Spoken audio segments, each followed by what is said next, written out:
ನಮಸ್ಕಾರ ಸ್ನೇಹಿತರೆ, ಭಗವದ್ಗೀತೆಯ 39ನೇ ದಿನದ ಈ ಪವಿತ್ರ ಪಯಣಕ್ಕೆ ಸುಸ್ವಾಗತ. ನಿನ್ನೆ ನಾವು 7ನೇ ಅಧ್ಯಾಯವನ್ನು ಯಶಸ್ವಿಯಾಗಿ ಮುಗಿಸಿದೆವು. ಇಂದು ನಾವು 8ನೇ ಅಧ್ಯಾಯವಾದ ಅಕ್ಷರ ಬ್ರಹ್ಮಯೋಗಕ್ಕೆ ಪ್ರವೇಶಿಸುತ್ತಿದ್ದೇವೆ.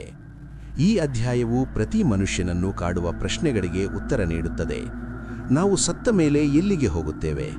ಅಂತಿಮ ಕ್ಷಣದಲ್ಲಿ ದೇವರನ್ನು ನೆನೆಯುವುದು ಹೇಗೆ? ಈ ಬ್ರಹ್ಮಾಂಡದ ಮೂಲ ಯಾವುದು? ಅರ್ಜುನನು ಕೃಷ್ಣನ ಮುಂದೆ ಇಟ್ಟ 8 ಪ್ರಶ್ನೆಗಳು ಮತ್ತು ಅದಕ್ಕೆ ಕೃಷ್ಣ ನೀಡುವ ಅಮೂಲ್ಯ ಉತ್ತರಗಳನ್ನು ಇಂದಿನ 10 ನಿಮಿಷಗಳಲ್ಲಿ ತಿಳಿಯೋಣ.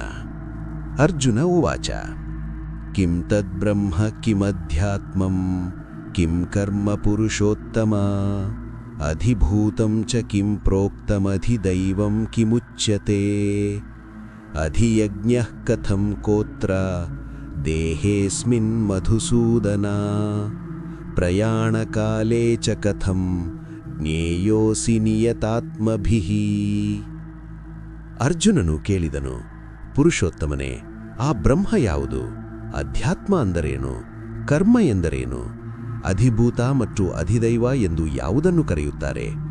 ಈ ದೇಹದಲ್ಲಿ ಅಧಿಯಜ್ಞೆ ಯಾರು ಮತ್ತು ಸಾವಿನ ಸಮಯದಲ್ಲಿ ನಿನ್ನನ್ನು ಸ್ಮರಿಸುವುದು ಹೇಗೆ? ಇಲ್ಲಿ ಅರ್ಜುನನು ಸಾಧಾರಣ ಪ್ರಶ್ನೆಗಳನ್ನು ಕೇಳುತ್ತಿಲ್ಲ.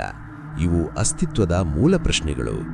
ನಾವು ಮಾಡುವ ಕೆಲಸ ಕರ್ಮ, ನಮ್ಮ ಶರೀರ ಅಧಿಭೂತ, ದೇವತೆಗಳು ಅಧಿದೈವ ಮತ್ತು ಎಲ್ಲವನ್ನೂ ಮೀರಿದ ಆ ಪರಬ್ರಹ್ಮ, ಇವುಗಳ ನಡುವಿನ ಸಂಬಂಧವೇನು ಎಂದು ಆತ ತಿಳಿಯಬಯಸುತ್ತಿದ್ದಾನೆ. ಕೃಷ್ಣನು ಇದನ್ನು ಬಹಳ ಸರಳವಾಗಿ ವಿವರಿಸಲಿದ್ದಾನೆ.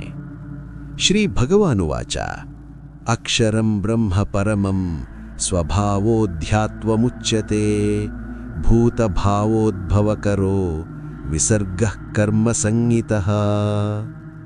ಶ್ರೀ ಭಗವಾನನು ಹೇಳಿದನು: ಯಾವುದು ನಾಶವಿಲ್ಲವೋ ಅದು ಪರಬ್ರಹ್ಮ.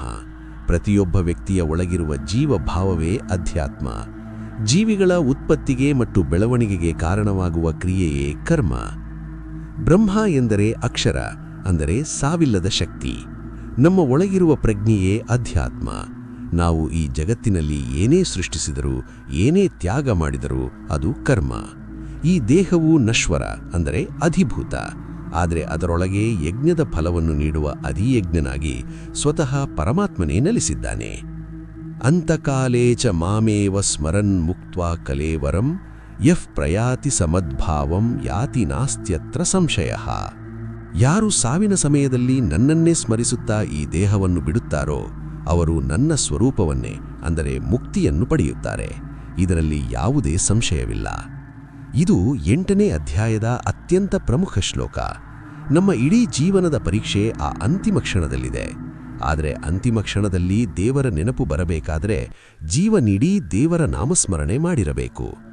ಕೊನೆಗೆ ನಾವು ಏನನ್ನು ಚಿಂತಿಸುತ್ತೇವೋ ಅದೇ ನಮ್ಮ ಮುಂದಿನ ಗತಿಯನ್ನು ನಿರ್ಧರಿಸುತ್ತದೆ. ಸ್ನೇಹಿತರೆ, ಸಾವಿನ ಸಮಯದಲ್ಲಿ ನಾವು ಮಾಡುವ ಚಿಂತನೆಯೇ ನಮ್ಮ ಮುಂದಿನ ಜನ್ಮಕ್ಕೆ ದಾರಿಯಾಗುತ್ತದೆ.